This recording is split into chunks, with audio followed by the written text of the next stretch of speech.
राधे राधे, जय श्री कृष्णा। कैसे हो आप सब? आई होप सब आप अच्छे होंगे और मैं तो बढ़िया हूँ।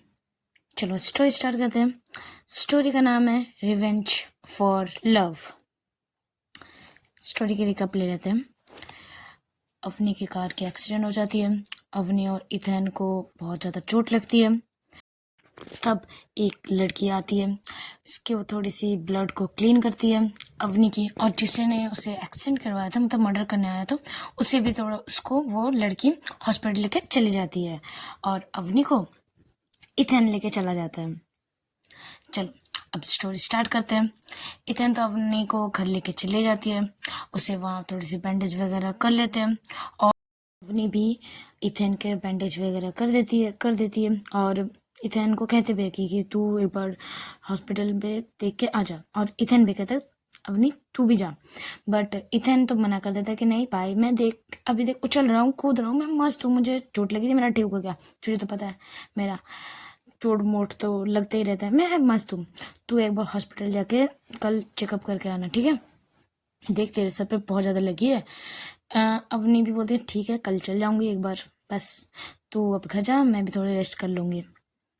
तब इथेन भी अपने घर चले जाते हैं। दूसरे दिन सुबह सुबह ही थोड़ी सी अवनी को सर भारी से लग रहा था, बहुत ज़्यादा दर्द भी कर रहा था, तो वो सोचती है चलो एक बार हॉस्पिटल से दिखा के ही ला लेती हूँ। वो हॉस्पिटल जाती है। दूसरी तरफ वो लड़की जिसने अवनी की बैंडेज मतलब थोड़ी सी क्लीन वगैरह किए थे, वो हॉस्पिटल में ही थी। हॉस्पिटल में जो उस पेशेंट को ले गए थे, उसी पेशेंट को वो मतलब वो भी तो उसके कोई था नहीं, तो वो इसका देखभाल कर रही थी, उसे फ्रूट्स वगैरह खिला रही थी, मतलब हाँ इसका देखभाल अच्छे से कर रही थी। उतने में अवनी भी वहीं से क्रॉस हो रही थी, तो वो उस लड़के को देखते हैं कि ये तो वही है जिसने मुझे अटैक करने की कोशिश कर रहे थे। वो इसके पास जाते हैं, वो लड़का अवनी को देख के डर जाता है, वो डरने लगता है। उतने में वो लड़की भी आ जाती है। चलो बहुत हो गया, वो लड़की उसका नाम बोल देते हैं। वैसे आप सबको तो पता ही है उसका नाम क्या है, रूही। रूही वहाँ आती है, अवनी को देखती है कि अच्छा आप आ गए, मतलब मुझे नहीं पता था आप आओगे। देखो उस जो बेड पे लेटा हुआ था उसे खत्म, देखो कल उसने आपका हेल्प भी किया, और देखिए और आज आपको देखने भी आ गई है। अब इस दुनिया में ऐसे इंसान कहीं मिलेंगे, बट वो तो भाई बहुत डर रहा था, और अवनी बस घूरते हुए उसे देख रहे थे।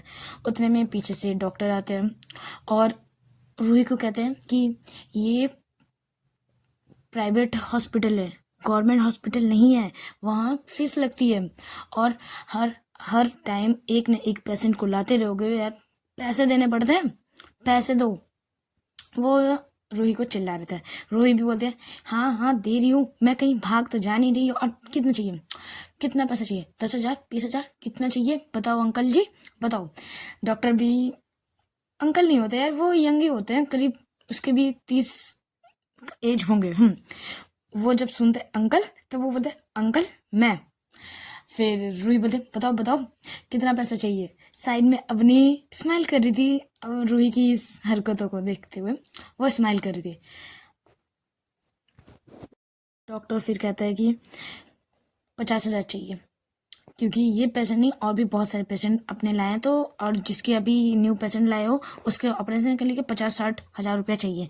तब वो अपने पर्स से वो पैसा निकालती है, तो जस्ट 20,000 ही होते हैं उसके पर्स में। तब वो अवनी की तरफ देखती है और कहती है तुम्हें देख के तो फटीचेरी लग रहे हो, मतलब कुछ ज़्यादा इनकम तो की नहीं, मतलब ऐसे ही पॉकेट के पता चल रहा है तुम पैसे नहीं है, पर फिर भी कुछ पैसे होंगे अभी, क्योंकि मुझे अभी डॉक्टर को देना है, मैं आपको रिटर्न कर दूंगी, बस मुझे कुछ पैसे चाहिए। आपको देख के तो नहीं लग रहा आप दे पाओगे, पर तब भी पूछ रही हूँ, होगा? उतने में पीछे से डॉक्टर फिर से चिल्लाने लगते हैं कि पैसा दो, ये प्राइवेट हॉस्पिटल है, पैसा चाहिए। रूही बोलती यार रुको ना, दे रहे हैं। वो फिर से अच्छे से अपने पर्स को थोड़ी सी खोजने लगती कि कुछ और पैसे मिल जाए तो थोड़ी सी हेल्प हो जाएगी। वो बट वो नहीं निकाल पा रही थी, मतलब जस्ट उसके पर्स में 20,000 रहे थे रूही के। तब डॉक्टर गुस्से से घूर रही थी। रूही यार थोड़ी सी ऑकवर्ड होता है कि मैंने इतनी बड़ी बड़ी डींगे तो मार दी, अब मेरे पास पैसे नहीं है, डॉक्टर ऐसे घूर रहे हैं। उतने में पीछे से रूही इसको एक 50,000 पूरा 50,000 की एक गड्डी देती है। जब रूही उसे देखती है तो पहले सोचती है कि मैं डॉक्टर को दे दूं। पहले वो डॉक्टर को पैसे देती है और फिर रूही की तरफ, अवनी की तरफ देखते हुए बोलते हैं, अच्छा मैंने जो कुछ देर पहले जो कहा ना आपको फटी चेक, मैं वो वापस लेती हूँ। हाँ, और सॉरी मैंने आपको ये कहा क्योंकि आपको मतलब देखते हुए आपको ऐसा नहीं लग रहा कि आपके पास इतने पैसे होंगे, बट आपके हैं, इसीलिए कहते हैं ड्रेस देख के जज नहीं करना चाहिए, मैंने आपको जज कर लिया, सॉरी। ऐसे करते हुए वो सॉरी कह रही थी। अपनी वो कुछ नहीं कहती। उतने में एक नर्स एक बच्चे को ला रही थी। उस बच्चे का एज करीब 10 साल का था, 10-12 साल का लड़का था। वो जब आता है, रूही देखती है, तब उसे कहती है, ओ तुम आ गए, आओ लेटो, वहाँ लेटो, और इस बार एकदम भी ड्रग्स मत ले रहे। अभी मैंने ऑपरेशन, अभी होगी तुम्हारी, होगा तुम्हारा ऑपरेशन, और इसके बाद ड्रग्स की तरफ एकदम भी नहीं जाएगा, ठीक है। तब वो लड़का भी कहता है कि हाँ दी, मैं नहीं जाऊंगा। वो हमें सर हिलाते हैं और रूही उससे बात कर रहे थे। तब अवनी जब उस लड़के को देखता है, तब उसे अपने भाई के बारे में याद आता है। उसका भाई भी ड्रग्स लेता था। उसे फ्लैशबैक देखते हैं कि जब वो बेचैन हो रहा था ड्रग्स के लिए उसका भाई, तब अवनी कहती भी थी कि क्या हुआ भाई, तू क्या हुआ, तू इतना परेशान हो रहा है, तेरे देख तू तू ऐसा क्यों कर रहा है। तब उसका भाई बोलता है कि दी आप जाओ ना, आप काम पे जाओ ना, मैं ठीक हूँ, अब जाओ काम पे। तब अवनी कहती भी कि देख तू मतलब तू पढ़ाई कर रहा था इसलिए शायद तुझे ऐसी हो रही है, तू तू सो जा, तू सो जा। तब उसका भाई बोलता हाँ मैं सो जाऊंगा, अब जाओ दी, अब जाओ। उसे दी को भेजते, वो उसके बाद ड्रग्स लेता था। जब उसकी दी काम पे चली जाती थी, उसके घर पे सिर्फ वो और अवनी था, मतलब 2 भाई बहन ही थे बस, और कोई नहीं था दोनों के लाइफ में। जब अवनी काम के लिए बाहर चली जाती थी, तब वो उसका भाई ड्रग्स लेता था। जब वो उसे वो याद आता है, तो वो उसे थोड़ी सी एंजाइटी फील होने लगती है, वो थोड़े से पसीने आने लगते हैं।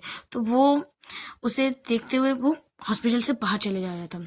उतने में रूही देखती है कि अवनी जा रही है, तब उसे पीछे से बुलाती है कि हेलो, आपके मुझे पैसे रिटर्न करने हैं, आप कुछ तो कॉन्टैक्ट नंबर देके जाओ जिसे मैं आपके पैसे रिटर्न कर पाऊँ। बट रूही सुनती, अवनी सुनती है बट कुछ रिस्पॉन्स नहीं करती और वो चली जाती है। रूही उसे बुलाती भी है बट अवनी चली जाती है।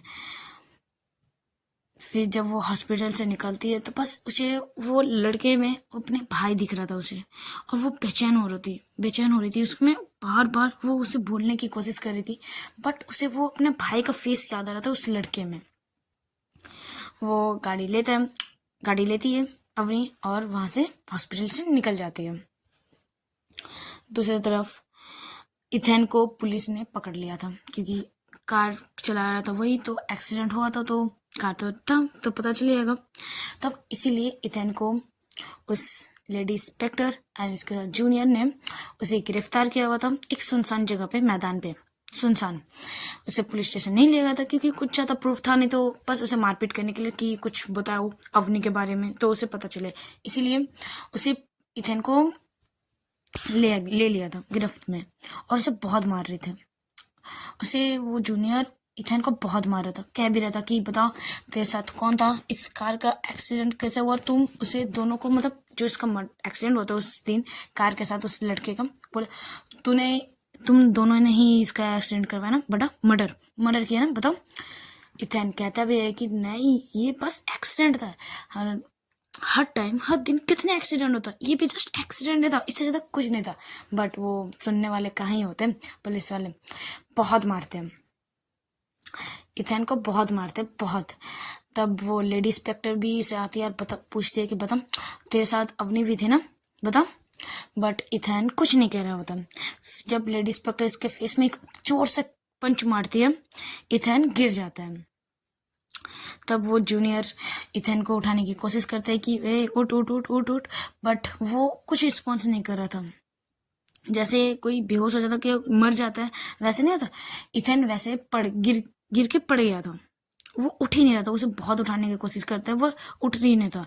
जूनियर भी थोड़ा डर जाता है कि मैम देखिए ये उठ नहीं रहा है, बट मैम वो चिल थी, बस इथेन को घुरते हुए देख रही थी।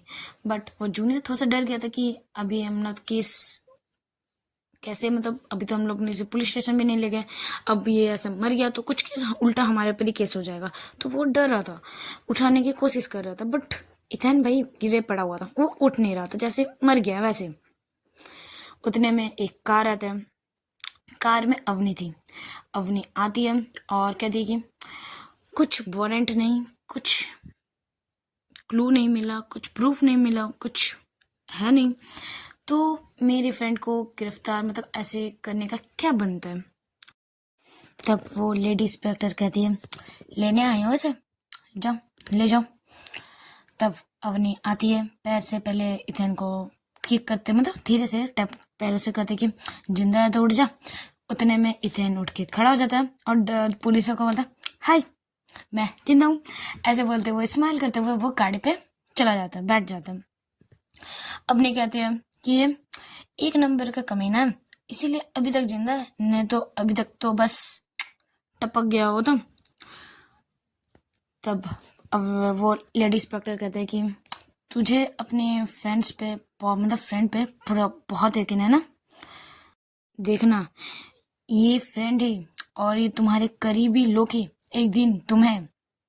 उतने में अवनी कहता है क्या टपका देगा, मुझे मार देगा।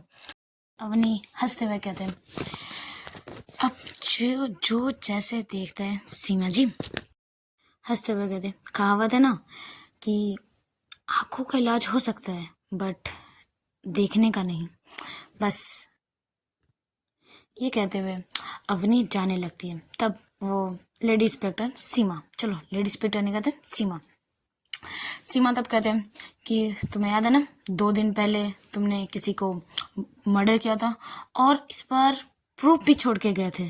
तब अवनी पीछे मुड़ती है और कहती मैंने किसी का मर्डर किया था, हाय मैं बिल्कुल नहीं, ऊपर से मैंने तो आज किसी को हॉस्पिटल में एडमिट करके आया हूँ, जो मतलब एक्सीडेंट जो हुआ था उसी चक्कर पे एक दिन का मैंने हॉस्पिटल में एडमिट करके आया हूँ और आज मैं उसे चेक करके आया हूँ, देख के आ रहा हूँ अभी जस्ट, बताओ और आप मुझे कह रहे हो कि मैं मर्डर किया हूँ। नहीं, आपको यकीन ना हो तो आप खबर ले सकते हो, अब जान सकते हो कि मैं हॉस्पिटल गया था कि नहीं। तब अवनी मतलब सीमा उसके पास आते हैं और कहते हैं तुम बातों में और कामों में दोनों में बहुत माहिर हो चुकी हो। के पास आती है और आंखों में आंखें डाल के कहते हैं जिस दिन मुझे एक भी प्रूफ तुम्हारे खिलाफ मिला, ये तुम्हारे दोनों की चीजों में मैं फुल स्टॉप लगा दूंगी। बस एक दिन मुझे प्रूफ मिलना चाहिए, बस तुम खत्म। तब अपने स्माइल करते हुए कहते हैं आप हमारे अपने लोग होते हुए, आप सब कुछ जानते हुए भी आपने मुझे एक बार भी नहीं पूछा कि इतने बड़े एक्सीडेंट हुए, कहीं मुझे चोट लगी नहीं, कहीं मुझे लगी तो नहीं। एकदम ये आपने बिल्कुल अच्छा नहीं किया, बिल्कुल नहीं। ऐसे बोलते हुए अवनी फुल स्वैग के साथ अपने गूगल लेती है, चश्मे पहनती है और वो अपने कार के डोर ओपन करती है। फिर वो पीछे मुड़ती है और कहती है कि वैसे सीमा जी आप भी कुछ कम नहीं है, बातें और काम में माहिर कुछ कम नहीं है। और वो गाड़ी पे बैठते हैं और वो स्टार्ट करते हुए वो इथन को लेके चली जाती है। वो इंस्पेक्टर मतलब लेडी इंस्पेक्टर सीमा बस इसके कार को जाते हुए देखते हैं, गुस्से फेस में पूरा था। चलो आज का पार्ट यहीं स्टॉप करते हैं। आज का पार्ट थोड़ा शॉर्ट नहीं, बहुत ज़्यादा शॉर्ट है। कल लॉन्ग स्टोरी मतलब लॉन्ग डालूंगी। ओके, अच्छे लगे तो लाइक कमेंट्स और शेयर जरूर कीजिएगा, सब्सक्राइब भी। Tata bye bye.